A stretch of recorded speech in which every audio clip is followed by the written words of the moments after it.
My name is Sheila. Before I can even remember, my father passed away due to illness. From then on, it was just my mother and me. Sheila, do you miss your dad? Sometimes, but it's okay because I have you, Mom. Even without my father, I had my kind and hardworking mother. She was always smiling in front of me, and just having her around was enough for me. But there were days we couldn't be together. My mother is a magazine journalist.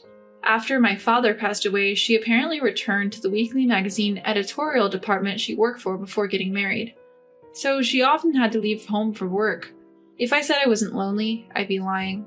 But I love my hardworking mother, and I willingly stayed at my grandparents' place when she was away. By the time I was in high school, I had fully adjusted. Are you going to be late from work today, or can you make it home? I think I'll make it home. Then I'll prepare dinner. Sheila, are you sure you can handle it? I'm already in high school, Mom. I can at least cook. Well, I suppose so. I'm looking forward to it then. My mom always looked apologetic, but I didn't mind at all. I'm forever grateful to her for raising me single-handedly. I have to get accepted into a university to repay Mom's hard work, right? With that determination, I faced my college entrance exams. The result? I passed splendidly. I went straight into college, graduated smoothly, and got a job at a local bank. But working at the bank was harder than I thought, and every day was a struggle. One day, when I returned to the locker room, completely drained, my colleague Tori called out, "You look beat, Sheila." You too, Tori. Hey, Sheila, I have a favor to ask. What is it? We're going for a group date after this. Can you join us? We're short on people. Tori's college buddy apparently worked at a certain government office. But there were very few women at the workplace, and they were having trouble finding romantic partners. So he contacted Tori through their old college connections.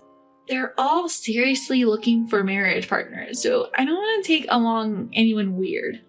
Ugh, you owe me one, Tori. Alright then. Thanks, Sheila. So I went on this group date led by Tori. Of course, I was just there to show my face as a favor for Tori. The people who came to the mixer were all just regular folks. They weren't the uptight people I had imagined. While I was confused by the gap between reality and my imagination, a man spoke to me. Are you Sheila? A banker like Tori? Yes. Are you perhaps nervous? Yes, I'm not good at things like this. Actually, I'm the same. I was only brought here to make up the numbers. Somehow, it was oddly calming, and it seems like he was brought here just to make up the numbers, like me. He's kind of easy to talk to. That was my first impression of Dan. Afterwards, I exchanged contacts with Dan as we were leaving. He invited me out for dinner a few times, and we started dating. My parents have been nagging me to get married, so I want to propose soon. Is that okay? Of course. I stood up without thinking. In that moment, everyone's gaze was on me, and the embarrassment I felt is now a fond memory. Anyway, Dan's proposal came a few months later. Please marry me. Yes, please take care of me. I'm relieved. I told you it's okay, didn't I? I'll book a restaurant at the hotel, so bring your mom. Sheila, I'll bring my parents. That's a great idea. After that, I reported to my mother that I was getting married. My mother was overjoyed and asked about my fiancé. What kind of person is he? He's a bureaucrat working for the government. Well done, Sheila. You're marrying a rich man. A rich man! That's an exaggeration, Mom. Well, I'm relieved, no matter what. So when will he come for the wedding greeting? It was 2 weeks after this conversation. When I arrived at the designated hotel restaurant where Dan and his parents were waiting. Nice to meet you. I'm Sheila. This is my mother, Tanya. You're Sheila. You're quite a lovely girl. Dan's father complimented me. I blushed and said, not at all, thank you. As we continued to talk, the conversation turned to parenting, and Dan's mother asked, So you were raised by your mother alone? She really grew up to be a good girl. I didn't do anything special. As we were having such a conversation, Dan's father said, A child from a single-parent home. That worries me a bit.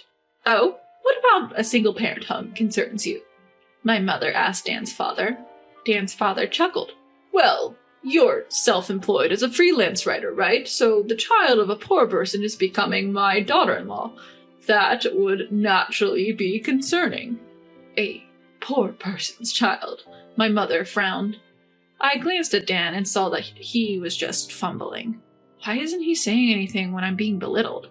I thought as the thought flashed through my mind. I've helped with the application for financial assistance for such poor people. It was really a hassle.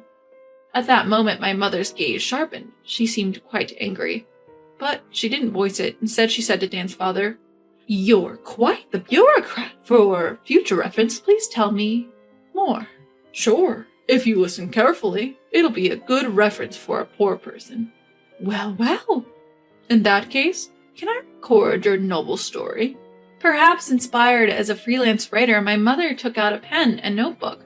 All right. Mostly, I work on applying for benefits. Dan's father started talking cheerfully. However, the content was entirely derogatory. He referred to ordinary people as poor and constantly claimed that they were useless. He further stated that poor people are meant to be used and they were in a position to use them. I wonder what Dan thinks of this story. I looked at Dan. Then it seemed like Dan wanted to say something, but he didn't say anything. I didn't expect him to be so unreliable. He didn't stand up for me earlier either. I felt my love for Dan cooling down. Is it really okay to marry this person? I even started having such thoughts. Just then, bang! Suddenly, my mother rose from her seat. That's enough. I can't let my precious daughter marry the son of people like you. Oh, are you going to break off the engagement now? In that case, we will demand compensation for emotional distress. Dan's mother threatened. My mother not to be outdone glared back. Go ahead, feel free. I'll pay any amount of compensation. Can the poor pay? I can pay anything. But in return, I'm going to sue you too. A poor person standing up to a bureaucrat? That's unbelievable. Don't regret it. I won't regret anything. Look forward to tomorrow's morning talk shows. With that, my mother turned to me. She took my hand and said, Sheila, I'm sorry. I've messed up the marriage. No, it's okay. I didn't think he was like this either. I glared at Dan and he quickly looked away. He couldn't say anything back to his parents even when I or my mother was being insulted. I didn't think Dan was that kind of person. Therefore, not a shred of love remained.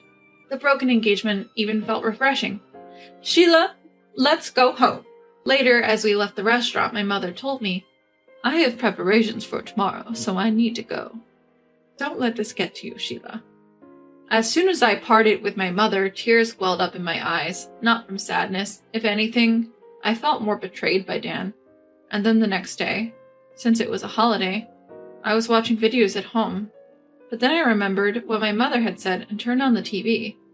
A familiar news anchor appeared on the screen saying, We have obtained information from a certain magazine's editorial department about fraudulent benefit claims. Hearing those words, I remembered something. Fraudulent claims? Could it be about yesterday? Actually, when Dan's father was talking about benefits, he also talked about fraudulent claims. A friend asked for a favor, and a colleague helped with the application for benefits. But the friend's application was a lie, and he wasn't eligible for benefits. Scared of getting caught, the colleague ordered his subordinate to erase the data from the application. In other words, it was a cover-up. But at the end, Dan's father said this, Well, being a bureaucrat gives you that kind of power. You should be grateful that you're marrying into a family of bureaucrats. Despite his arrogant words, did he not realize that his colleague was doing something wrong? I was utterly disgusted. But Dan didn't criticize it, and neither did Dan's mother. No matter how wrong their actions, they seemed to think it was okay as long as they had the power to do so. Does this mean the magazine's editorial department is Mom's place? Then did Mom expose Dan's dad's colleague?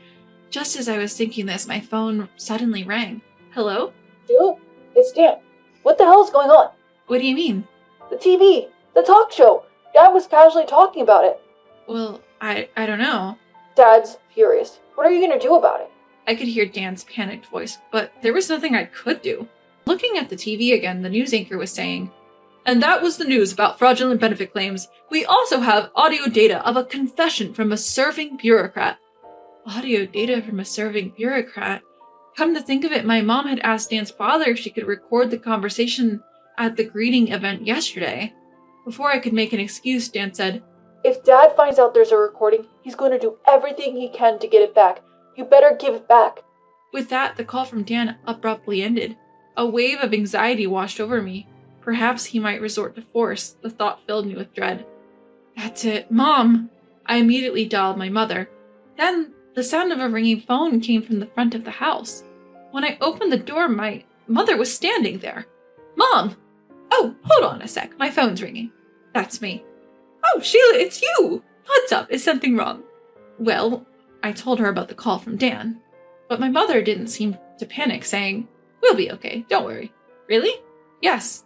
In my line of work, there are a lot of people who say the same sort of things. But then, as if she remembered something, my mother said, "Oh yes, I got a bonus for finding a story that was featured on a talk show today. Let's go out for a meal."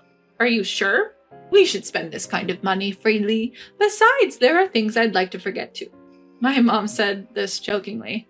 After all, it was Dan's father's boastful conversation about his colleague's abuse of power that was the root cause of it all. Of course, what Dan's father's colleague did was wrong. In fact, his colleague was arrested due to the incident and the TV coverage. But I also think that Dan's father, who talked about the wrongdoing in a bragging manner, was at fault. Even if I'm not directly involved, I believed that ignoring it would make me complicit. When I told the story to Tori, she said, "That must have been tough. Well, it seems like this incident has led to Dan's resignation, but can't be helped. Do you want me to introduce you to someone else?" That's okay. Why? Well, actually, I've been seeing the lawyer who attended the discussion on the cancellation of my engagement with Dan and managed to get Dan's family to agree to break it off without any compensation. He's a very competent man. During our discussions, he even invited me out to dinner with him on a personal basis. Of course, I agreed without hesitation. Once things progress a little more, I want to tell Tori everything.